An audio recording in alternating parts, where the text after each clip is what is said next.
குழந்தைங்களுக்கு இயல்பாகவே நல்ல குணங்களும் கிடையாது, கெட்ட குணங்களும் கிடையாது. ஆச்சரியமா இருக்குல்ல.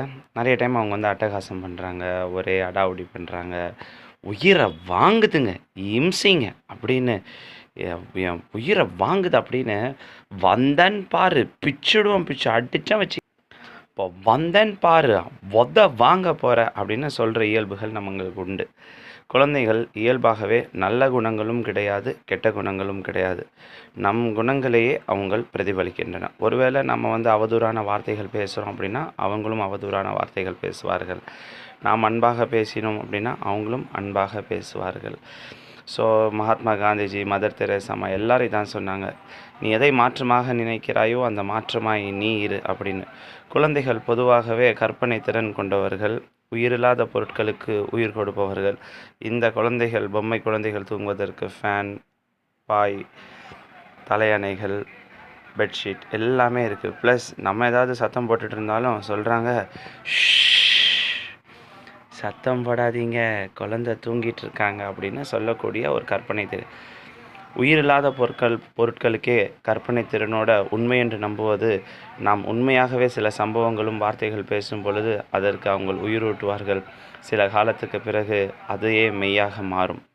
நிறைய டைம் நம்ம வந்து குழந்தைகளை மேனேஜ் பண்ணுறோம் அப்படின்னு சொல்கிறாங்க. மேனேஜ் பண்ணுறதுக்கு இவங்க வந்து பிசாசுகள் கிடையாது. பிசாசு என் உயிரை வாங்குதுங்க அப்படின்னு சொல்கிறோம். காரணம் என்னென்னா, கோபம் வருகிறது. கோபம் என்பது இயலாமையின் அறிகுறி. நிறைய பேர் கேட்டாங்க, நீங்கள் வெயிட்டை குறைச்சிங்க எதுக்கு? அழகாக காண்பதற்காக, இல்லை சுகர் குறைவதற்கா, இல்லை பிபி குறைவதற்கா, இல்லை வாழ்வியல் நோய்கள் வருவதற்கா? அப்படி கிடையாது. அன்பு செய்வதற்கான கருவிகள் தான் குழந்தைகள். அன்பு இந்த சமுதாயத்துக்குள்ளே வழிய வேண்டும் என்றால் அதை நம்ம ஒரு தடவை ஒத்திகை பார்க்க வேண்டும்.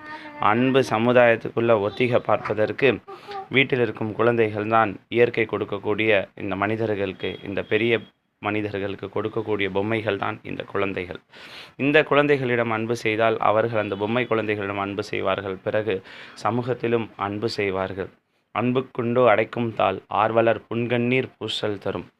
இதை பழகி பாருங்கள். நிறைய டைம் என்ன கேட்டாங்க, நீங்கள் வெயிட் ஏன் குறைஞ்சிங்க? நிறைய டைம் குழந்தைங்க அட்டகாசம் பண்ணுறாங்க. இது எடுத்து வைக்க முடியாத இயலாமையில் தான் நம்ம குழந்தைகளை திட்டுறோம். இந்த உடலை குறைத்து பாருங்கள். உணவை நன்கு பசித்த பிறகு, பசி 2 வகை பசிங்க. ஒன்று, உணவு மேல் ஆசை வர பசி, அது பொய்யான பசி. 2வது, உடலில் இருக்கும் ஆற்றல் குறையும் பொழுது சற்று தளர்வு ஏற்படக்கூடிய உணர்வே உண்மையான பசி என்று அறிந்து அதற்கு அளவான உணவை தின்றால் நம் உடம்புக்கு இந்த வெயிட் போடாது, சுகர் பிபி வராது. அப்புறம் அவங்க, நான் எத்தனையோ தடவை இதை ஏற கட்டி இருக்கிறேன், எத்தனையோ தடவை விடலாம், இதுவும் எனக்கு இயல்பாக தெரியாது. எனக்கு நான் வாழ்க்கையில் முக்கியமான சந்தித்த நபர் தான் எனக்கு அந்த பொறுமையை கற்றுத்தந்தார்கள்.